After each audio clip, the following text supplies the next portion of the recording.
السلام علیکم ورحمۃ اللہ وبرکاتہ۔ الحمد للہ رب العالمین والعاقبۃ للمتقین والصلاۃ والسلام علی رسولہ الکریم۔ محترم حضرات، آج جمعہ ہے اور سوال جواب کی نشست ہے۔ ہم نے کوشش کیا ہے کہ سارے لوگوں کے جواب دیں، ہو بھی سکتا ہے کہ چھوٹ جائیں، بہرحال کوشش کریں گے ہم سب کا جواب۔ پوچھا گیا ہے کہ مولانا صاحب یہ سنت جو فجر کی پڑھی جاتی ہے، امام صاحب جو ہے وہ نماز شروع کر دیتے ہیں اور پھر بھی مسجد میں بعض لوگ جو لیٹ آتے ہیں وہ اپنی سنت ادا کرتے رہتے ہیں، اس بات کو واضح طور پہ سمجھ لیں۔ ہمارے یہاں اس وقت جو علماء دیوبند میں بڑے فقیہوں میں ہیں وہ مفتی سعید احمد صاحب پالنپوری، تقریباً جتنے قاسمی ہیں ان سب کے استاد ہیں۔ انہوں نے بہت واضح انداز میں لکھا ہے کہ جس طریقے سے یہ عمل کیا جا رہا ہے یہ احناف کا مسلک ہے نہیں کہ نماز ہوتی رہے اور آپ اسی مسجد میں اسی جگہ پہ نماز فرض کے ساتھ وہ نماز فرض پڑھاتا رہے اور آپ اپنی سنت پڑھتے رہیں۔ انہوں نے کہا قطعی ایسا جائز ہے نہیں۔ انہوں نے جو شرط رکھی ہے وہ کیا ہے کہ اگر مسجد دو حصے میں ڈیوائیڈ ہے، انہوں نے جو الفاظ استعمال کیے ہیں گاؤں میں ویسا ہوتا ہے کہ گرمی کے لیے الگ جگہ پہ نماز پڑھتے ہیں اور سردیوں میں الگ جگہ نماز پڑھتے ہیں۔ انہوں نے کہا اگر ایسی مسجد اتنی دور دور ہے اور اتنی بڑی ہے کہ دو حصوں میں ہے تو پھر ایسی شکل میں کوئی پڑھ لیتا ہے تو ٹھیک ہے، پڑھ سکتا ہے، لیکن جس طریقے سے لوگ شروع کر رہے ہیں کہ امام صاحب پہلی صف میں اسی کے پیچھے دوسری صف میں یہ سنت پڑھ رہے ہیں، قطعی سنت ہوتی نہیں ہے۔ یہ احناف کا مسلک ایک دم واضح ہے، لوگوں نے اس کو غلط فہمی میں کر کے اور بھی اس کی تشریح کی گئی ہے کہ کم سے کم اتنی دور پڑھے، اگر پڑھنا یہ کہ امام کی آواز قطعی نہیں پہنچنی چاہیے۔ دیکھو اللہ کے رسول صلی اللہ علیہ وسلم کی صراحتاً حدیث ہے، بخاری شریف کی روایت ہے کہ جب فرض نماز کھڑی ہو جاتی ہے تو کوئی نماز نہیں، صراحتاً یہ ذکر ہے۔ یہ جو سنت پڑھنے کی اجازت دی گئی ہے اس کی ایک حدیث موجود ہے کہ ایک صحابی غالباً عبداللہ بن مسعود رضی اللہ تعالیٰ عنہ ہے کہ وہ نماز مسجد نبوی کے باہر سنت ادا کر رہے تھے اور لوگوں نے کہا کہ نماز سے انہوں نے کہا کہ نہیں یہ سنت پڑھنی چاہیے۔ اس بنیاد پر احناف کا مسلک ہے، لیکن اس میں یہ قید ہے نہ آواز جانی چاہیے اور نہ قریب ہونا چاہیے۔ یہ جس طریقے سے آپ کر رہے ہیں یہ کسی کا مسلک نہیں ہے، بات بہت صاف کی ہے۔ پوچھا گیا ہے کہ سجدے کی اصل حالت کیسی ہونی چاہیے۔ یہ دلی میں کچھ علماء اور مفتیان میں کافی بحث چل رہی ہے کیونکہ امت بقیہ تمام چیزیں سے فارغ ہو چکی ہے۔ اب ان کو یہ چھوٹے چھوٹے مسائل ہی ہیں، بقیہ کچھ بچے نہیں ہیں۔ حضرت خالد بن ولید رضی اللہ تعالی عنہ نے ایک مرتبہ خمس ایک علاقہ ہے وہاں پر حملہ کیا کیونکہ وہ لوگ بڑی شرارت کر رہے تھے۔ تو جب وہ پہنچی ان کی فوج، اسلامی فوجیں، تو دیکھا بارڈر پہ کوئی موجود نہیں ہے، تو ان کو بڑی حیرت ہوئی کہ یار معلوم ہے کہ ہم لوگ آ رہے ہیں اور یہاں پہ کوئی بھی ڈیفنس کرنے والا موجود نہیں ہے۔ تو انہوں نے پوچھا کہ فوج کہاں گئی اس ملک کی؟ کہا ایک مناظرہ ہو رہا ہے وہاں پہ اندر شہر میں اور اس کا ٹاپک یہ ہے کہ عیسیٰ علیہ السلام کا پیشاب پاک ہے یا ناپاک، اس پر بحث چل رہی ہے۔ اور عیسیٰ علیہ السلام کوئی دنیا سے اٹھائے ہوئے تقریباً 400-500 سال ہو چکے ہیں، یہ بحث چل رہی، پیشاب تو اسلامی جو مجاہدین تھے وہ بہت زور سے ہنسے۔ تو انہوں نے کہا ہنسو نہیں، ایک وقت ایسا تمہارے پاس بھی آئے گا کہ چھوٹے چھوٹے مسائل میں الجھے ہوں گے اور حالات ایسے خراب ہوں گے۔ بہرحال میں اس پر بات کر لیتا ہوں، چونکہ اب آ گیا ہے مسئلہ بیان کر دیتا ہوں۔ سجدے کی کیفیت، جب آدمی سجدہ کرتا ہے تو ابن خزیمہ کی صحیح روایت ہے، حدیث نمبر 654 ہے کہ ایڑیاں ملی ہونی چاہیے پیچھے، کیونکہ پیچھے جو نماز پڑھتے رہتے ہیں سجدے میں ہر آدمی کے پیر کی کیفیت الگ ہے، کوئی پیر کے اوپر پیر رکھا ہے، کوئی دونوں پیر اٹھائے رکھا ہوا ہے، کوئی پیر کے اس حصے کو زمین پہ رکھا ہوا ہے، یہ ساری کیفیت غلط ہے۔ دونوں ایڑیاں ملی ہونی چاہیے، نمبر 1، یہ ابن خزیمہ کی حدیث ہے۔ پاؤں میں سجدے کھڑے رہنا چاہیے، ایسے نہیں رہنا چاہیے، کھڑے رہنا چاہیے۔ یہ حدیث بیہقی کی ہے اور صحیح سند کے ساتھ ہے۔ اور انگلیاں اندر کی طرف مڑی ہونی چاہیے تاکہ انگلیوں کا زیادہ سے زیادہ رخ قبلے کی جانب ہو، اور یہ حدیث ابو داؤد شریف کی ہے۔ لہٰذا تینوں چیزیں صحیح حدیث سے ثابت ہیں، انگلیاں قبلے کی طرف ہوں، ایڑیاں ملی ہوئی ہوں، پیر کھڑا ہو۔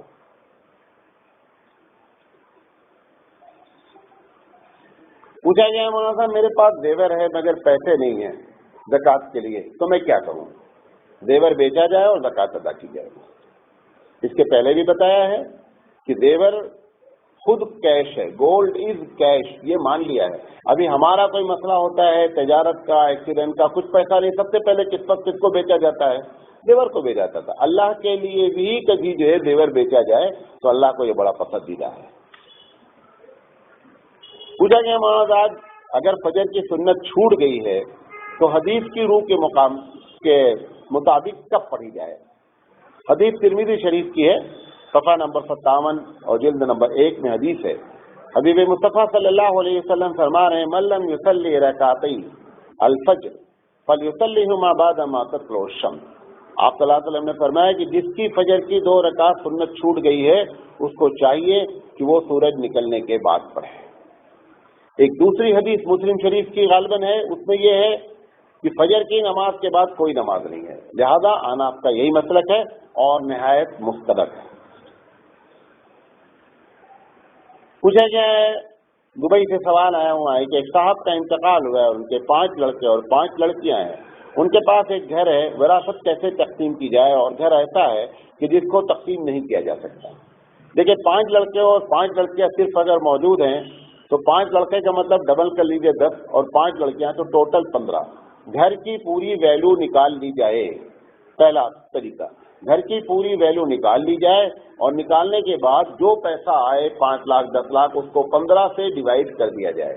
ڈیوائڈ کرنے کے بعد جو آئے گا وہ ایک ایک لڑکی کا حصہ ہوگا۔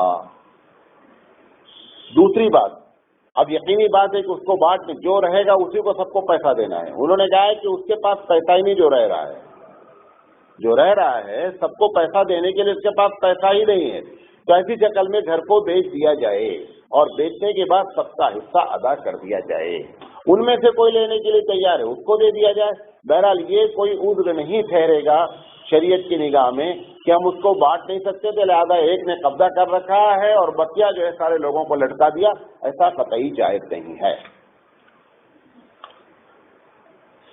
دلی سے ایک سوال آیا ہوا ہے، یہ ہمارا بھانجا ہے، کیا ہے ماموں جان یہ بتائیے کہ میں نماز میں گیا اور چوتھی رکعت میں بیٹھا ہی تھا کہ وہ تشہد میں پڑھ ہی رہا تھا کہ امام صاحب سلام پھیر دیے، تو اب میں کیا کروں؟ چوتھی رکعت میں جب آپ پہنچے ہیں، جب تشہد آپ پڑھ رہے تھے، آپ تھوڑا پڑھے ہوں زیادہ پڑھے ہوں، اگر آپ یہ سمجھتے ہیں کہ 2-1 سیکنڈ میں کمپلیٹ کر لوں گا تو کمپلیٹ کر لیں اور کمپلیٹ کرنے کے بعد کھڑے ہو جائیں۔ جیسے آپ اپنی 4 رکعت نماز پڑھتے تھے ویسے ہی 4 رکعت نماز پڑھیں گے، اس میں کوئی مسئلہ ہی نہیں ہے۔ پوچھا گیا ہے ایک شخص کی 2 بیٹی ہیں اور اس کا ایک بھائی ہے مرنے والے کا، بقیہ کوئی نہیں ہے، وراثت کیسے تقسیم ہوگی؟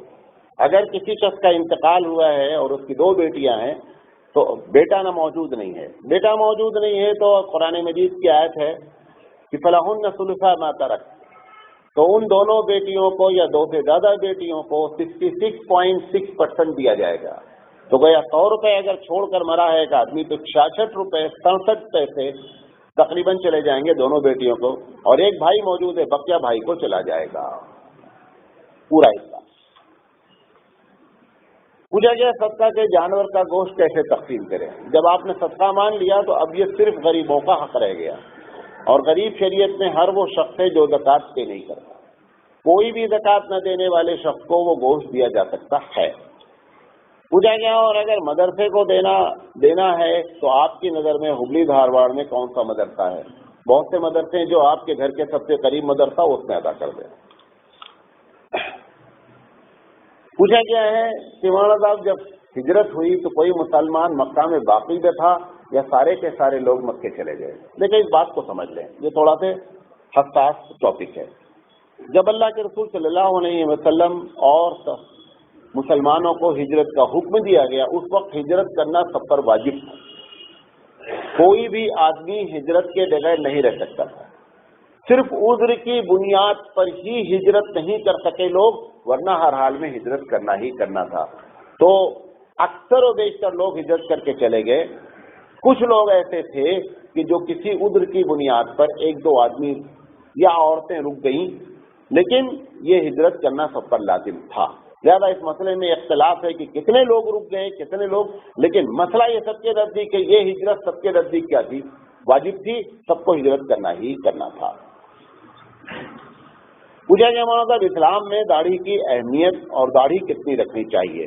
دیکھیے اسلام میں داڑھی ایشو ہے، مقدار ایشو نہیں ہے۔